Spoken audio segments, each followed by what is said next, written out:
Good morning. You're listening to FloorDaily.net, and I'm Kemp Harr. This morning, my guest is Michael Martin, who's been newly named the head of marketing for Peachey Hardwood flooring. Michael, how you doing?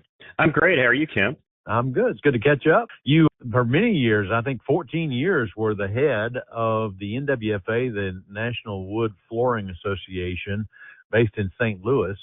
And you stepped down right before the expo this year.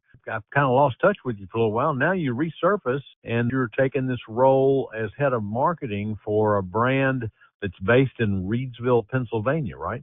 That's right. Tell us a little bit about what's been going on in your life. Well, sure. We got through TICE last year in January. We had great meetings. We met with really great market leaders. We were making a lot of progress. And heading into 2025, Stephanie Owen and I have been working on transferring a lot of the operations of NWFA to her. We came back from that meeting and I felt like they've got this. So it was time to transition and do something else. So I had an opportunity to do some consulting and do some work with my partner's interior design business and ramp that up a little bit. I took a break. I've been having some conversations with Peachey because I've known those folks for years. And I was out visiting Nicole, actually, with the Hardwood Federation out in D.C. And I drove out to see their new defecting line in Pennsylvania and sat down with them and we started talking, and one thing led to another, and we decided, well, this would be a really great opportunity because they're doing a lot of game-changing things in the industry, and it's exciting to be a part of that. Tell us a little bit more about Peachey. It's interesting. It's up, looks like it uses Amish mills and focuses on using American hardwood, right? That's right. It's an old mill. Peachey is an Amish family. They owned the mill for many years, and then in 2014, Don Coleman purchased the company, and at that point, the mill wasn't being run by electric.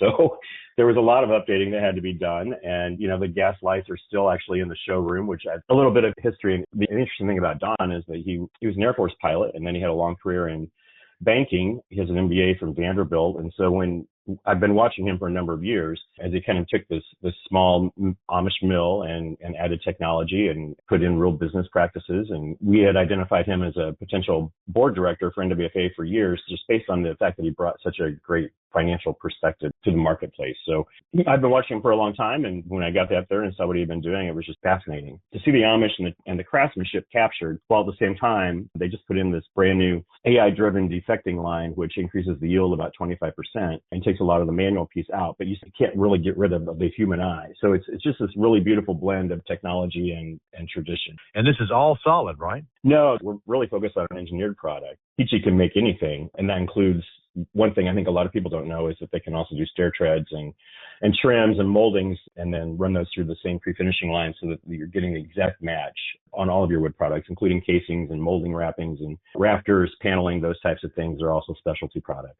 But is it all made in the U.S. or are you doing some importing? Well, it's sitting in the middle of the Appalachian forest, so it's a beautiful product, and we've talked about this a little bit before, but woods grow differently in different parts of the country, and the long winters in the Northeast allow for the graining pattern to be tighter, and it grows slower in the North than it does in the South. So they're just in different patterns, and it's just a beautiful product, and most of the lumber is coming in from Amish mills in the region, so it's a regional commitment to the area, and it's just really interesting dynamic. But on the engineer, they're making that in the U.S. as well? Yes, and that's one of the differentiators right now that we really should talk about with the tariff situation and all the import. And the uncertainty in the marketplace certainly has been a challenge.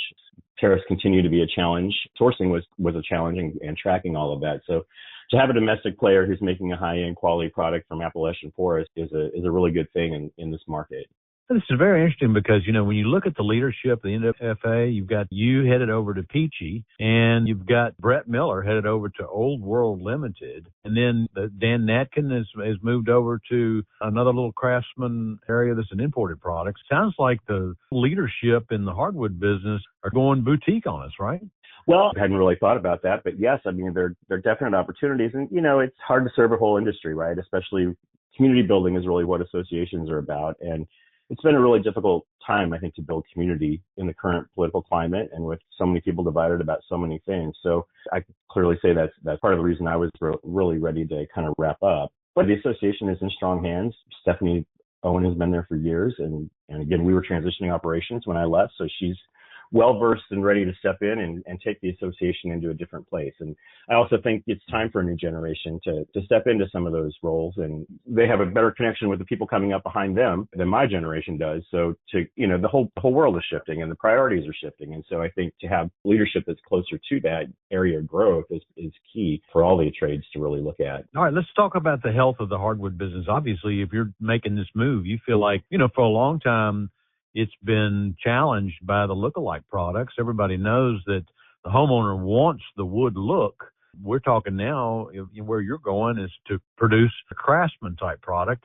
So you see some runway there for opportunities? Absolutely. One of the things to talk about also is the difference between the high-end market and the commodity market. And desire for wood has never been challenged. We did consumer research year after year and found that that's really what consumers want. And at point of sale, there's always been confusion about what is real wood and what isn't, driven by folks that, you and I have talked about for years that now I can actually talk a little more specifically about because I don't have to represent everybody in the channel. There's some really great products out there, and I think wood has made a lot of innovative changes to be able to compete in some degree, but also still maintain its quality product. And at the high end of the market, there's still no doubt that you're putting a wood floor into a home. So unless there's confusion in that process, which we have seen, consumers know what they want and they want a quality product. That's right.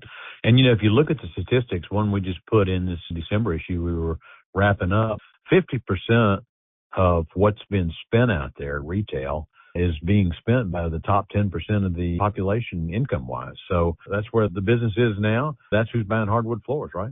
Correct. You have to get kind of past that insulated area where people who have disposable income that will always have disposable income are making purchases. The rest of us are kind of suffering with what the tariffs are doing to inflation and the challenges that creates and trying to do more on less on an ongoing basis. So a lot of dollars get held back in the marketplace or they get put into cheaper products when prices are inflated at the rate that they are right now. So do you stay in St. Louis or do you move to Pennsylvania? We just purchased a new house here, and I'm looking at lovely hardwood floors right now, and I'm happy as a clam being back in the city after 20 years out in the suburbs. So life is good. Okay, Michael. Thanks for telling us what's going on with your shift to Peachey Hardwood. Again, been talking to Michael Martin, the head of marketing for Peachey Hardwood, and you've been listening to Kemp Harr and FloorDaily.net.